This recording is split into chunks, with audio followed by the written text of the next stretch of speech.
देखिए आज हम पढ़ेंगे नई प्रश्नावली को पढ़ेंगे 6.2। ठीक है, इसके पहले हम लोगों ने 6.1 के प्रश्नों को सब पढ़ लिए थे। इसके पहले हमने आपको कुछ एग्जाम्पल्स बताए, कुछ रूल बताए थे। ठीक है, तो आज हम प्रश्नावली के प्रश्न देखेंगे। प्रश्नावली के प्रश्न में जैसे प्रश्न कह रहा है कि यहाँ देखो फिगर भी बनाए हुए हैं, फिगर को भी देखकर आप समझ सकते हो, फिगर को भी देखकर जान सकते हैं कि इनका मान कितना होगा। लेकिन कब? जब आपको ये पता चले कि आप समांतर रेखा को समझते हो। समांतर रेखा क्या होती है, एक उसके एकांतर कोण क्या होते हैं, संगत कोण क्या होते हैं, इन सब के बारे में अगर आपको पता है तो ये प्रश्न जो है हलवा है। ठीक है, हलवा समझ के इसको निकल जाना। ठीक है, देखो जैसे प्रश्न कह रहा है बाबू, प्रश्न है कि चित्र में x और y का मान ज्ञात करो, जबकि A B parallel C D, A B रेखा सी डी रेखा के समांतर दिया गया है। ठीक है, यानी दिया है ए बी पैरेलल है सी डी के, यानी यह रेखा इस रेखा के समांतर है। और देखो यहाँ पर ये कितना दिया है 50 अंश, और ये कितना दिया है x, अब यह कितना दे दिया यहाँ पर 130 दिया है। या ये देखो यहाँ पर x है और इधर y है, x और y एकांतर कोण है, एकांतर अंतःकोण है, तो उनको बाद में यूज करेंगे। अगर एक पल के लिए ये देखा जाए कि यह टोटल 180 हो जाएगा ना, एक रैखिक कोण हो जाएगा। या अगर ये दोनों पैरेलल लाइन है तो यह कोण इस कोण के संगत कोण हो जाएगा, ये भी कह सकते हो। तो यही कह दो कि कोण या संगत न दिखाकर आप ये भी देख सकते हो कि यह कोण इसके आगे पीछे के कोण है, शीर्षाभिमुख कोण है। तो आप ये लिख सकते हो कि कोण y = 130। लेकिन यहाँ रीजन आपको समझाना है कि शीर्षाभिमुख कोण है, विमुख कोण है। ठीक है, अगर ये शीर्षाभिमुख कोण है और y की वैल्यू मिल गई तो आप ही कहोगे कि कोण, यानी जो x दिया है x अंश बराबर y अंश, x अंश जो है y अंश के बराबर है। क्यों है बाबू? तो एकांतर अंतः कोण है, एकांतर अंतः कोण ये है, इसलिए बराबर हो गए। ठीक है, तो ये बताओ x अंश y अंश का मान यही ना है, तो 130, x का भी मान 130 हो गया। इस तरीक़े से इनका मान प्राप्त कर लिए। ठीक है, अगर इस वाले फिगर की बात करें तो देखो इसमें भी x y z का मान पूछा है और दिया है ए बी रेखा जो है सी डी के समांतर है और सी डी रेखा जो है ई एफ के समांतर है। इसका मतलब तीनों समांतर है। ठीक है, आप कह सकते हो कि तीनों समांतर है। और यहाँ देखो अनुपात भी दिया है, जबकि अगर यह इसके पैरेलल है तो आप कह सकते हो कि यह दोनों जोड़ेंगे ना बाबू तो 180 होगा। क्यों होगा? क्योंकि एक हमने इसके पहले बताया था कि कोई दो रेखा हो और उसको कोई तिर्यक रेखा काटती हो तो एक ही तरफ बने अंतःकोणों का योग 180 अंश होते हैं। यहाँ पर पहले इसको देखकर तो मान लिख लो। तो y का मान देखो, y के मान 3 ऐसा x y z के अतिरिक्त तो कुछ नाम लिखेंगे, 3 p लिख दें और z के मान बाबू 7 p लिख देना। हाँ, क्योंकि तभी ना अनुपात में कटेंगे। तो अब देखो इन दोनों को जोड़ते हैं तो 180 होता है, जबकि यह कोण यहाँ आ जाए ना कूद के तो बहुत बढ़िया हो जाता। मानो यह y यहाँ है तो यहाँ भी तो हो सकता है ना, संगत कोण है। इन दोनों को जोड़ ले तो 180 हो जाएगा, रैखिक कोण हो जाएंगे। हाँ, तो आप लिख दीजिए यही कि यही पर लिख दो बाबू, इन दोनों को लिख दो, y अंश प्लस z अंश बराबर 180, यानी रैखिक कोण है, रैखिक कोण लिख देना। ठीक है, तो इनका मान देखो, इनका मान यह है, यहाँ पर लिखे हैं 3p, z के मान है 7p, तो बराबर 180, तो 7 3 10p बराबर 180, तो p के मान कितना हो गई ना हो तो ये देखो कट गया, P का मान 18 आ रहा है ना, तो हमको P का मान थोड़ा ना निकालना था, XYZ का मान निकालना है। तो थोड़ा सा यहाँ लिख देते हैं। देखो बाबू, y इक्वल टू 3 पिन है, 3 और P के यहीं पर 18 तिहाई, ठीक है, 54। हाँ, तो एक मान मिल गया। और Z का मान यहाँ देखो 7 P है, तो 7 P, तो यहाँ लिखेंगे 7 गुणे 18, तो 7 तो 8 56, 7 5 12, 126। अब देखो बाबू, यहाँ पर एक लाइन इसको मिटा दें तो यह कोण इस कोण के क्या हो जाएगा, एकांतर अंतर कोण हो जाएगा, बराबर हो जाएंगे, यानी यक्स भी जेड के बराबर है। ठीक है, तो आप यहाँ लिख दो यक्स इक्वल टू जेड, एकांतर अंतःकोण है। तो यक्स का मान जो मिल गया, जेड का मान कितना है बाबू 126, तो यक्स का मान भी 126 हो गए। ठीक है, इस तरीक़ा से अगर फिगर आपको देता है और ये लाइन आपको पता रहेगा कि कौन रेखा एकांतर कोण बना रही है, यानी समांतर रेखा है कि नहीं है, उनमें कौन कौन से कोण बनेंगे, तो उसके अकॉर्डिंग आप उनको सॉल्व कर सकते हो। ठीक है, ठीक है, गुड। अगर इस लाइन को हम हटा दें बाबू, यानी आपको पता है कि तीनों पैरेलल है, तो यह लाइन है ऐसे, तो यह इसके एकांतर होगा ना, तो इसको हम गायब कर दें तो यह इसके एकांतर नहीं होगा। ठीक है, तो उसी के सापेक्ष में यक्स जेड के बराबर दिखा दिया गया। ठीक है, चलिए अगले 3 देखो, फिगर दिया हुआ है, एक फिगर दिया है और इसमें कह रहा है कि ए बी, जो फिगर में नाम दिए गए हैं फिगर का, तो A B line C D का पैरेलल है, ए बी रेखा सी डी रेखा के समांतर है, पैरेलल का मतलब समांतर है। उसके बाद कह रहा है कि ई एफ जो है, देखो ई एफ, यहाँ पर ई एफ लाइन है ना, ई एफ जो है सी डी पर 90 अंश का कोण बना रही है, तो यहाँ भी दिखाया भी गया कि 90 का कोण बन रहा है। ठीक है, और कह रहा है कि जी ई डी, देखो तो जी ई डी मतलब 90 प्लस, मान लो यह जितना होगा तो इसको अगर हम 90 में जोड़ लेते हैं तो 126 का कोण बन जाता है, दिया हुआ है। तो कह रहा है कि ए जी ई का मान बताओ, ए जी ई मतलब इनका मान बताइए। पुनः कह रहा है कि जी ई एफ का मान बताओ, जी ई एफ मतलब अब यहाँ थोड़ा सा घेरा में लिए है ना, इनका मान बताओ। एफ जी ई का मान बताओ, एफ जी ई मतलब इसका भी मान बताओ। देखो इन लोगों का मान आपसे पूछा गया है, तो एक एक लाइन का प्रश्न है, एक एक लाइन में लिखोगे लेकिन 2 लाइन में दिखाएंगे, बच्चा नहीं है लेकिन। सी डी, यहाँ देखो पैरेलल लाइन है, तो यहाँ पर आपको दिख रहा है ना कि ये 90 अंश का है, लेकिन 90 में थोड़ा सा इस वाले कर्नर को जोड़ रहा है तब ना टोटल 126 दिखाया है। आप लिखेंगे इक्वल टू, अगर दिया हुआ है जौन उठा के लाओ भाई, G E D equal to 126। हाँ, तो यह जो इसको तोड़ दो, देखो जी ई एफ प्लस, हाँ F E D equal to 126, मतलब इतना और इतना जोड़ा है तब ना 126 हुआ है, लेकिन इतना का मान तो हमको पता है कि 90 है, यानी ई एफ ई डी का मान 90 दिखाया है, तो यहाँ लिखोगे जी ई एफ प्लस 90 बराबर 126। तो जी ई एफ बराबर 126 में 90 को माइनस कर दीजिए, तो जी ई एफ की वैल्यू कितना हो गया बाबू 36। बहुत बढ़िया, लाजवाब, प्रश्न का आंसर आ गया। लेकिन कहानी यही समाप्त नहीं होती है, अभी जी ई एफ एक प्रश्न का एक कोण मिला अभी हमको। ठीक है, एक कोण प्राप्त हो रहा है। उसके बाद देखो अभी इनका भी मान निकालना है, इनका भी मान निकालना है।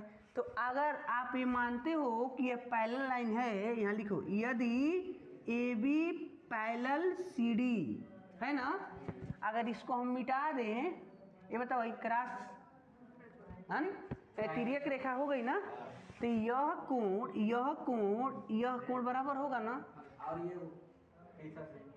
नहीं, यहाँ शीर्षाभिमुख से नहीं मतलब है, यहाँ एकांतर अंतर कोण बन रहा है। तो आप लिखेंगे कोण ए जी ई के पास जाए, देखो ए जी ई मतलब यहाँ के कोण, और देखो जी ई डी के बराबर है। कोई पूछेगा क्यों? एकांतर अंतः कोण है। ठीक है बाबू, तो मान पुट कर दो ए जी, सुना तानी? हाँ ई, ठीक है। तो ए जी ई इक्वल टू, इनका मान तो 126 सही है, तो 126 ये मान मिल गया। ठीक है, गुड। अब देखो यह अगर हम सबको जोड़ लें तो रैखिक कोण हो जाएगा। तो आ जाओ ए जी ई, एक औरत कर रही है ए जी, उनके पहुनक ना हो ई, ठीक है, ए जी ई, सुना तनी? तो कहेगा हाँ, प्लस कितना करेंगे? तो ई जी ऑफ बराबर 180, यानी रैखिक कोण है। ठीक है बाबू, तो इनका मान 126 मिल गया। अब इस लाइन को लिख लो, इसका मान 126 है ना जी, इतना का, तो 126 इसका निकालना है हमको। 180 में 126 को क्या करेंगे? तो 180 माइनस 126, ई जी एफ, 10 में 6 माइनस 4, 7 में 2 माइनस 5, एक समाप्त। यहाँ पर 54 हो गया। मतलब देखो इनका मान 126 मिल गया, इनका 54 मिल गया, और इनका मिला था वो 36, थोड़ा सा का 36 मिला था। ठीक है, इतना का। इस तरीक़ा से इन तीनों पार्ट का, तीनों कोण का मान हम ज्ञात कर लिए। ठीक है, चलिए अगले प्रश्न में क्या कह रहा है? प्रश्न नंबर 4 कह रहा है कि यदि पी क्यू और एस टी दो समांतर रेखाएं हैं, देखो यहाँ पी क्यू और एस टी दोनों एक पैरेलल लाइन है, समांतर रेखा है। ठीक है, दोनों समांतर रेखा है। तो इस केस में अगर देखा जाए तो कह रहा है अगर पी क्यू आर इधर से 110 अंश है और आर एस टी 130 अंश है, आर एस टी का मान 130 अंश है, तो क्यू आर एस का मान बताना है। क्यू आर एस मतलब यहाँ की वैल्यू हमको बतानी है। यहाँ देखिए, अगर यहाँ पर कहा है संकेत में कहा है कि आर से, बिंदु आर से होकर एस टी के समांतर, तो देखो तो एस टी के समांतर एक रेखा खींचिए, यानी जो रेखा आर है इनको काटने वाली एक रेखा एस टी के समांतर खींचिए। तो अगर हम इसी लाइन को बढ़ा दे बाबू, इसी रेखा को ऐसे हम बढ़ा दे, इसी के समांतर ना होगा, कोई बात नहीं। आप क्या करिए, इसी लाइन को एस टी यू तक बढ़ा दिए मान लो। ठीक है, तो एक पल के लिए देखो तो यह कितना है? 130। तो यह कितना हो जाएगा? यह भी 130 हो गया, संगत कोण हो गए ना। अब रही बात, अगर सपोज करो यहाँ 130 से 50 होगा, हाँ, 110 से 30 70 हो जाएंगे, तो त्रिभुज के तीनों कोणों का योग 180 अंश होता है, मिल जाएगा ना। गुड।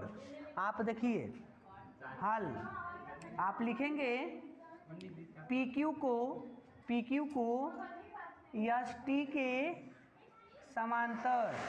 समांतर खींचा, जो एस आर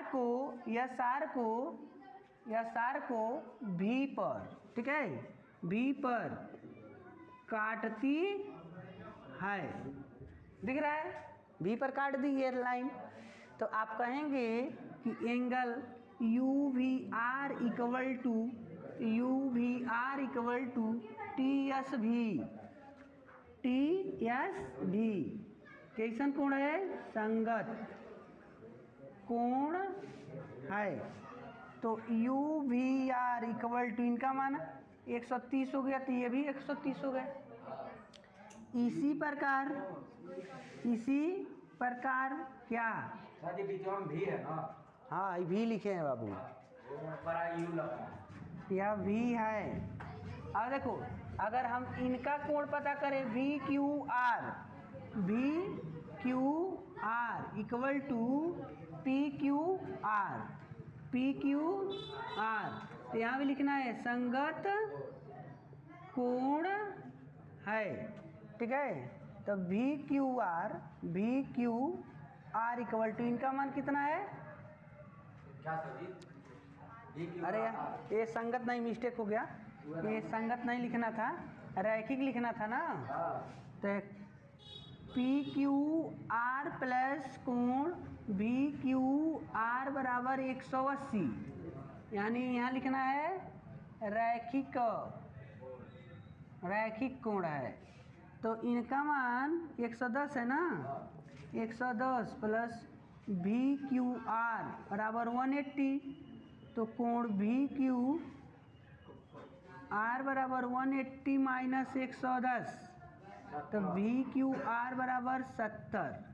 अब देखो बाबू, इनका मान 70 मिल गया। अगर इसी प्रकार अगर काम किया जाए तो ये 130 है, तो इसका मान 50 मिल जाएगा। तो आप कहेंगे त्रिभुज VQR से देखो VQR, तो त्रिभुज के तीनों कोना को अगर हम पकड़ लें तो 180 होता है। तो आप लिखोगे कोण R प्लस कोण Q प्लस कोण V बराबर 180। कोण Q 70 और कोण V। तो R का मान ना हमको निकालना है। हो देखो यहाँ पर R बीच में R है, तो बीच है, तो हमको R का मान नहीं पता है, लेकिन Q का मान बाबू पता चल गया 70, और V का मान 50 बराबर 180। तो कोण R प्लस ये जोड़ लो 120 हो गया ना। कोण R इक्वल टू 180 में 120 माइनस कर देंगे तो 60 अंश। यानी इस तरीक़ा से जो प्रश्न सॉल्व करना था, जो कोण हमको निकालना था, वो हमको प्राप्त हो गए। 60 अंश का कोण वहाँ पर बन रहा है, ठीक है। और y अंश आप क्या करेंगे? अब देखो, देखिए यहाँ पर अगर इस लाइन को हम भूल जाएं तो ये बताओ, यह और यह एकांतर अंतः कोण होगा, 50 ही हो जाए, ठीक है। तो यहाँ लिखना होगा यदि AB पैरेलल CD, तो कोण APA पहले लिखते हैं PQC इक्वल टू PQC, यानी यह APQ, क्यों? एकांतर अंतः कोण है। अब देखो, तो यहाँ पर इनके जगह पर बाबू यक्स रख देंगे, क्योंकि फिगर बनाया हुआ है यक्स अंश, और इनका मान आपको 50 रख देना है, 50 अंश हो गया, ठीक है, मिल गए। अब y की बात है, तो y में देखो, अगर एक पल के लिए बात करें, यहाँ देखो ऐसे तो रहने दो, आई पूरा जब हम देखेंगे आई पूरा, तो इस पूरे के बराबर नहीं होगा एकांतर अंतः कोण, ठीक है। तो नीचा इसको निकालने की जरूरत नहीं, आप पूरे को लेकर आइए, चूँकि देखो लिखो, आप सीधे लिख लो 50 प्लस y, यानी 50 को और y को, इन दोनों को जोड़ लिए, ठीक है, तो बराबर 127, बराबर 127। यहाँ भी लिख दो एकांतर अंतः कोण, ठीक है। तो y की वैल्यू निकालना है, तो 127 में 50 को माइनस कर दो, तो y इक्वल टू बाबू तब 577 हो गया, 77, ठीक है। इस तरीक़ा से